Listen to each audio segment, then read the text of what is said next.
Salut à tous, j'espère que ça va bien et aujourd'hui dans cette nouvelle vidéo, je vais vous présenter comment faire une caméra de surveillance d'extérieur pour un budget de moins de 40 €. Voilà la caméra, donc à l'intérieur j'utilise un Raspberry Pi 0 avec Raspbian dessus qui va utiliser un petit logiciel qui s'appelle Motion, qui va utiliser la caméra, l'appli caméra branchée avec la nappe. Donc c'est une caméra infrarouge, il y a des capteurs de lumière. Et quand il fait noir, les spots s'allument et donc la caméra peut voir dans le noir. Au dos de la caméra, j'ai mis un petit ventilateur avec des trous pour ventiler le Raspberry Pi qui chauffe beaucoup. Donc, le ventilateur, il est branché sur le plus et le moins directement du Raspberry Pi. C'est un ventilateur 12 volts, comme on peut voir dessus. Donc je l'alimente en 5 volts, donc ce qui fait qu'il souffle pas trop fort. Ensuite, la caméra se présente avec une nappe comme ça.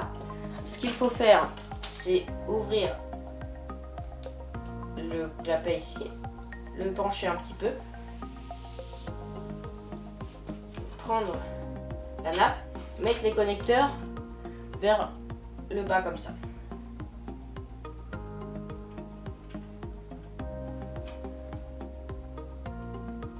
Une fois que c'est inséré dedans comme ça, il suffit de rappuyer sur le petit truc noir et clipser correctement la nappe.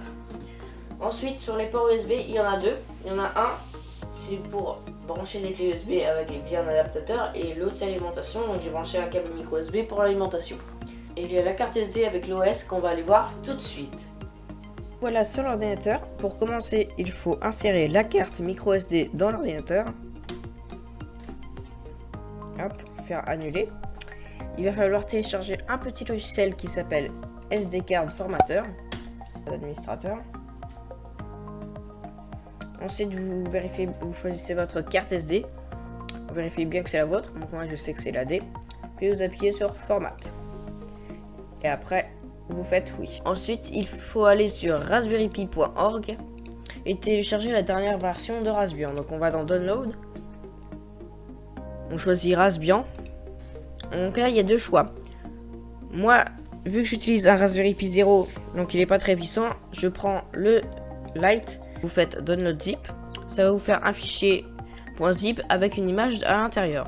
Ensuite, il va falloir graver l'image sur la carte SD. Donc pour ça, il y a deux logiciels, soit Etcher ou soit Win32 Disk Imager. Moi, j'utilise Win32. Voilà, voilà cette interface. Vous choisissez votre carte SD.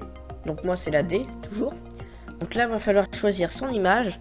Donc moi, je vais aller choisir mon image.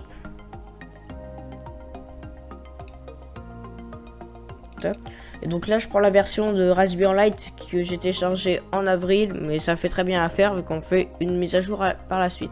On fait ouvrir et là il faut appuyer sur écrire. Une fois ça fait, vous démarrez un explorateur de fichiers et après vous allez sur votre carte SD, la partition qui est lisible par Windows qui s'appelle boot normalement.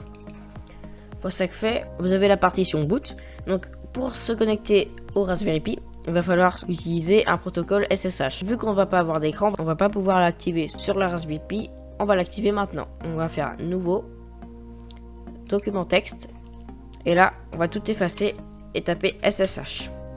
Faire entrer, oui. Donc ça va créer un fichier SSH vide comme ça, et donc le SSH va être activé par défaut. Vous pouvez éjecter la carte SD, l'enlever et la mettre dans votre Raspberry Pi.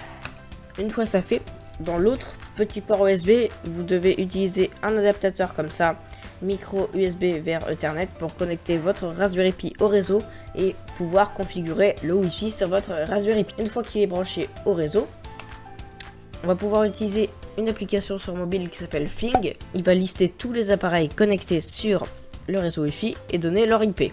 Donc on va utiliser PuTTY, un logiciel pour le SSH. Je vais mettre l'adresse IP du Raspberry Pi, qui est pour moi 202, et je vais faire Open. Donc là, il va demander un login, on va mettre Pi, celui par défaut, et le mot de passe va être Raspberry.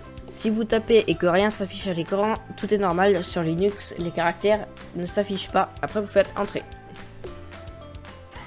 Voilà. Donc là, vous êtes connecté à votre Raspberry Pi. Donc moi j'ai déjà changé le nom du Raspberry Pi, je l'ai appelé Cam01. Mais tout ça est paramétrable. Pour le connecter au réseau Wi-Fi, tout simplement il faut faire sudo raspi-config. Là vous pouvez changer, vous faites entrer là si vous voulez changer le mot de passe de votre Raspberry Pi. Moi je l'ai déjà fait. Après il y a le network option. À l'intérieur vous pouvez changer le hostname, donc c'est le nom du Raspberry Pi. Donc c'est pour ça que là-dedans moi je l'ai changé. Et là il y a marqué Cam01. Ensuite il y a Wi-Fi. Donc là vous allez mettre l'identifiant de votre box. Et ensuite le mot de passe. Et ensuite il va se connecter. Moi il est déjà fait donc je vais pas le modifier. Maintenant vous pouvez faire finish. Là quand il vous pose cette question vous faites no parce qu'on va le redémarrer manuellement tout à l'heure. Là on va faire la mise à jour du Raspberry Pi. Donc on va faire sudo apt-get update. On fait rentrer. Donc là il va télécharger tous les paquets sur le site de Raspberry Pi et mettre à jour le Raspberry Pi. Sur un Raspberry Pi 3 ça prend 2-3 minutes. Mais sur un Raspberry Pi 0 ça prend plus longtemps en fonction de votre connexion et puis du Raspberry Pi. Donc on se retrouve quand c'est terminé.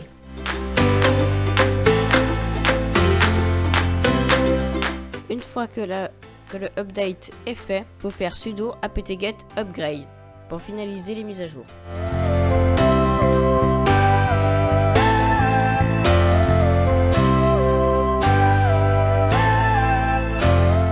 Une fois que ça c'est terminé, on peut passer à la suite. On peut clear la console en faisant CTRL L ou en tapant clear. Maintenant nous allons installer Motion, qui est le programme qui va faire tourner notre caméra de surveillance et qui va enregistrer les images et streamer sur un port. On va commencer par l'installer. Comme d'hab, sudo apt-get install. Et là on va mettre Motion. Là il me dit qu'il est déjà installé avec la dernière version. Mais vous ça devrait prendre un peu plus de temps.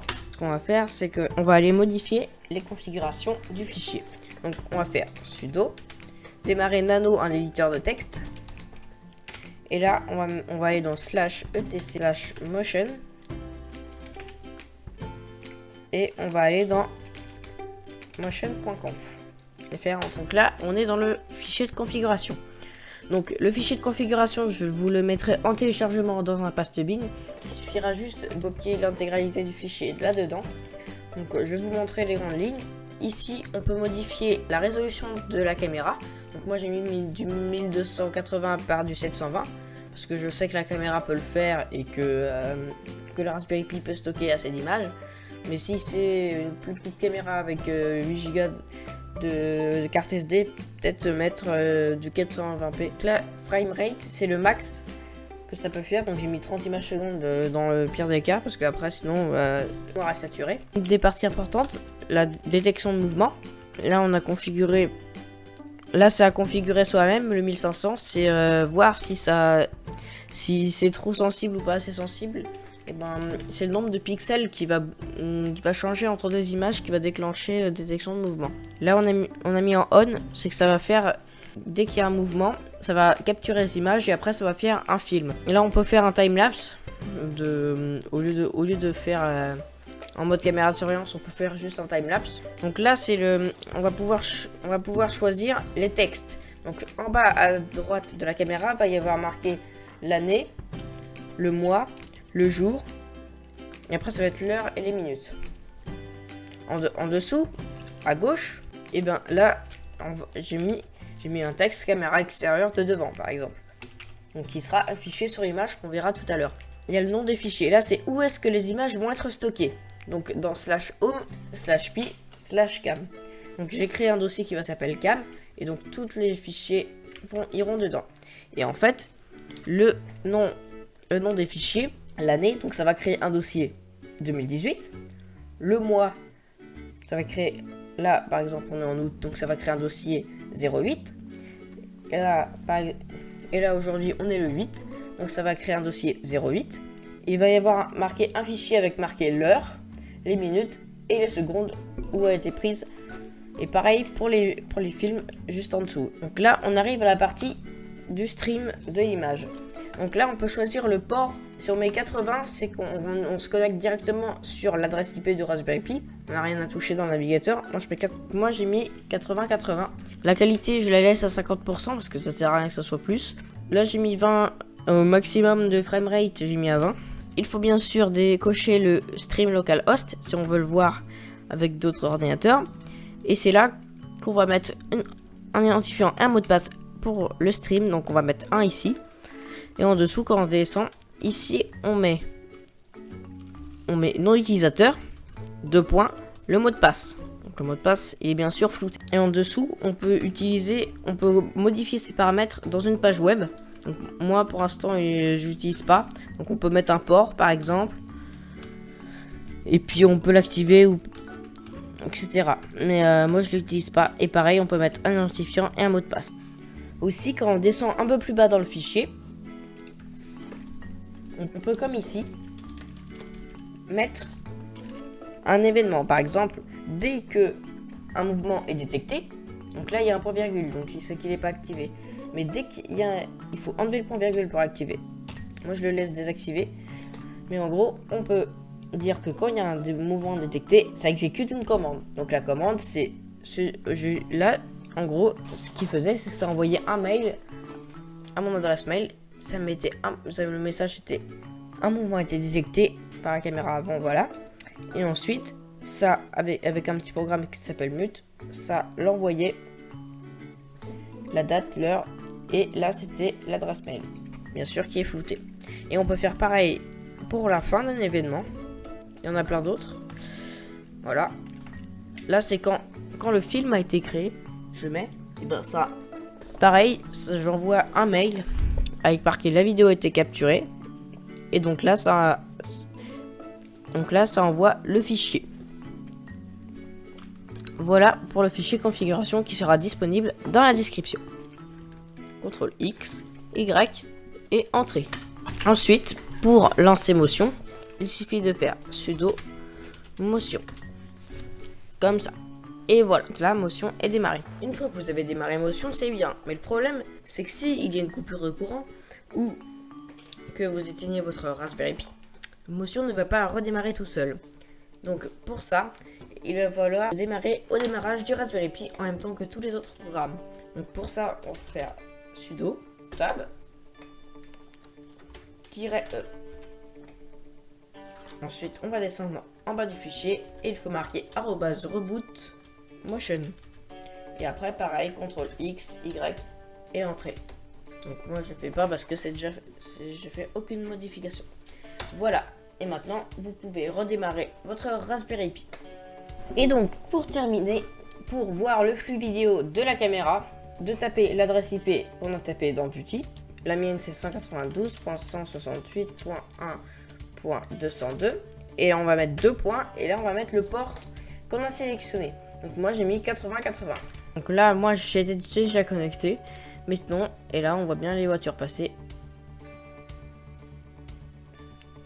Donc l'image elle est de à peu près 1 fps. Donc maintenant on a vu le stream. Maintenant pour les images qui sont sauvegardées. Donc on va utiliser le logiciel FileZilla.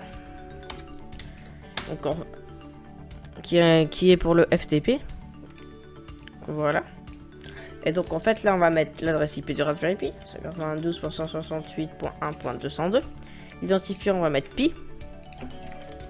Et le mot de passe je vais le mettre. Et après le port, on va mettre 22 parce que c'est pour le SFTP. Donc là, faut attendre un peu. Voilà. Donc là, il est bien ouvert. Donc là, il y a bien le dossier cam. Et donc là, je vous parle bien du dossier 2018. Là, on est en août, donc c'est 08. Et donc là, on voit chaque jour.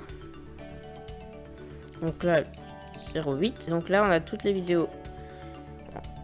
On va mettre par date. Voilà. Donc là, en fait, ce que ça fait, c'est que là, ça fait toutes les images que j'enregistre et après, ça fait un fichier vidéo. Donc là, je vais mettre le dernier fichier vidéo.